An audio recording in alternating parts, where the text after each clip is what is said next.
welcome back to my channel, or welcome here if you're new. In this video I'm going to share with you a quick tutorial on how I make my mini Gerbera daisy. So I've also heard it called Gerbera, however it's pronounced. It's a beautiful daisy. I see it a lot in bouquets, and this is my little mini template for it that tries to mimic it as best as I can. So I have two of them here that are stemmed in this tiny vase here. So these flowers are very easy to make, and they take less than 1.5 sheets of 8.5 by 11 cardstock at this size. So these are 4.5 inch wide finish size. So here I have two 5-inch pieces, and so this is the mini Gerbera daisy file. And so I actually ran this through my Cricut machine, and I added a little bit of score line to it. I can see actually that it didn't score terribly well, but there is a slight curl to it, and so you can either do this by hand like I did with my mini daisy template, or you could just leave that out all entirely. These flowers here don't actually have any score lines, and I feel like they just look perfectly fine as they are, wide. And then if you are purchasing my template, then there is a chart included that lists how many of each piece center to cut out for every flower that you're making, and based on the size. And so all that information is included. But again, this is the 5-inch wide size. So this is my mini Gerbera daisy center 1. And this is the mini Gerbera daisy center 2. And so I have 8 of the center here and 3 of the center here. On the chart I will list either 7 or 8. Here I just chose to use 8. And then I have 2 pieces here. I call this a calyx. It's not really typically a calyx, but this is what I'm using, and I'll show you how I stem them very quickly for this flower.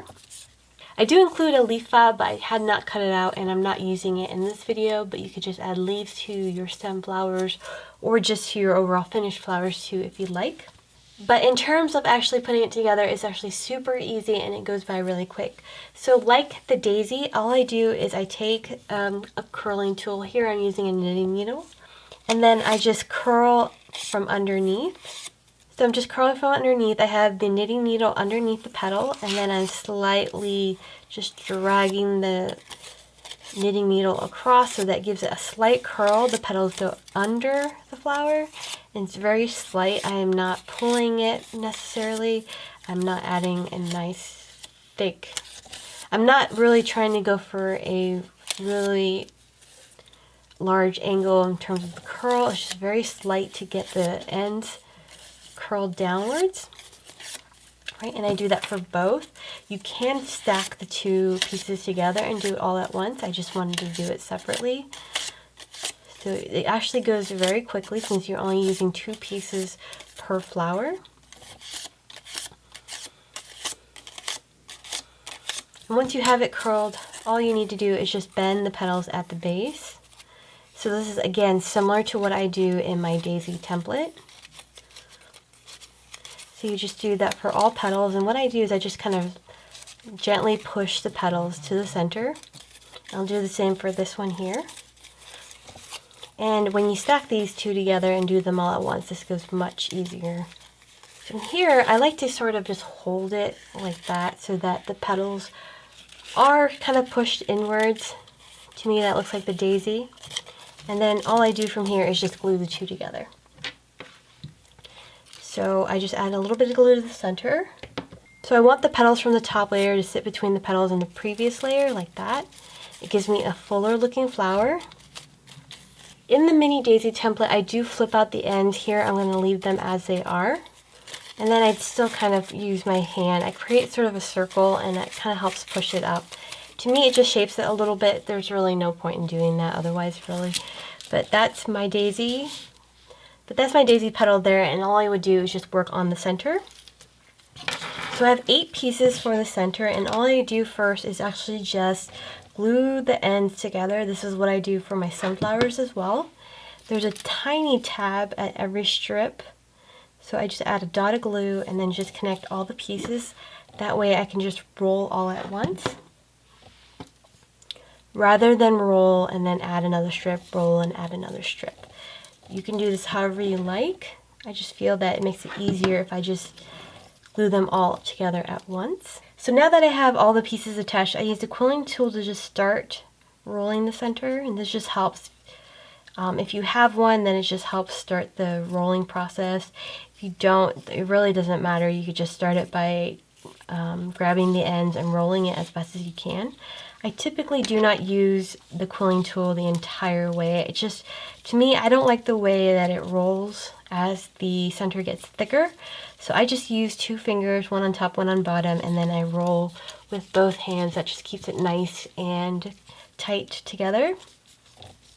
I think with the quilling tool, as I roll it, it starts shifting up and down, and while it doesn't really come apart, I don't like the way that I have to like press it down and make it nice and even. To me, this is just a little bit more control, and I can hold it and make sure that it's curling tight as I'm rolling it. So this is just a personal preference. If you don't mind rolling it with the quilling tool the entire way, you can do that, and you can certainly add glue as you're going. I typically don't. It's more of just, I don't want to waste the time to pick up the hot glue gun and add a little bit of glue and then put it back down and then do that every now and then. So from here, I just add glue to the end and then make sure that is glued nice and well. So that is my center. And then I have these 3. This is the center number 2. These are just mini versions of the petals. Like here, they're adjusted a little bit for width, but they're essentially the same petal. So these are kind of a mock-up of the smaller petals that are generally in the center. I'm really only just curling the tip of the center, just slightly inwards. And so if you were to look at it like this, it just leans a little bit more to the left. That way I have a little bit of shaping to each piece. So you can actually double up and do this all at once. So I'm doing 2 sheets or 2 pieces at a time right now. And again, I'm just really flipping the ends or the tips of these pieces in the center up. So it's not really much of a curl, but I am giving it a little bit of shape. Okay. From here, you can attach the 3 pieces together like I did with the black centers. That makes it easier. It's really, again, a personal preference. And then from here, all I do is just roll it around this black center. So I'm going to add a little bit of glue to get it started. So as you roll it, you'll see that the tips kind of just point towards the center. So I'm just going to roll that all around. Again, you can add glue as you're wrapping, but for me, that's a personal preference. I don't do it because, again, I'm more lazy, but you can add glue as you're wrapping. And then just add a little bit of glue at the very end to secure. So this is what you should get. It almost looks like a mini flower. And then from here, all I do is I pull back these pieces. And as I'm pulling back, I'm really kind of just pulling it back and so that the base is moving. I'm not trying to flatten out that little bit of curl I gave to each petal. So there's still a little bit of curl to each petal that I peeled back. It almost looks like a mini flower. So I basically glued the center to the middle of the daisy, and this is what the overall flower looks like. To me, that is such an easy, to me that's so few steps, so easy to put together for a flower that, at least to me, looks very much like the real thing. So I'm really happy with the results. So I have a piece here that I cut out, and this is about slightly wider than the center, that center here. So basically what I did was I guesstimated the size here really roughly and then just sized this a little bit larger than that. This is what the piece looks like when you get it as a file. I would suggest adding a circle to the center and cutting that out, or just using something to pierce the center and poke a hole through it so that you can stem the flower. I add it as a complete just circle so that when you widen the flower, you don't also get a larger circle, so that can be adjusted based on what you want to use. Generally, Gerbera daisies have a thicker stem, and so here I'm not going to add a thicker stem, but that can be adjusted later on based on how you want to make it. So this is the stem that I'm using, and it's just 18 gauge wire that is clothed. And what I do is I just bend it in an upside down U, and then I just flatten it so that I get a shape that looks like that. And then I just glue this down to the flower. So here I mistakenly actually cut it out a little too large. So what I'm going to do is just cut that down. But you just need some sort of circle, anything that is roughly the size of the center or smaller. So I mistakenly cut that a little bit too wide. But here I'm just poking a hole through it. And then I'm going to thread this through. And then just add glue.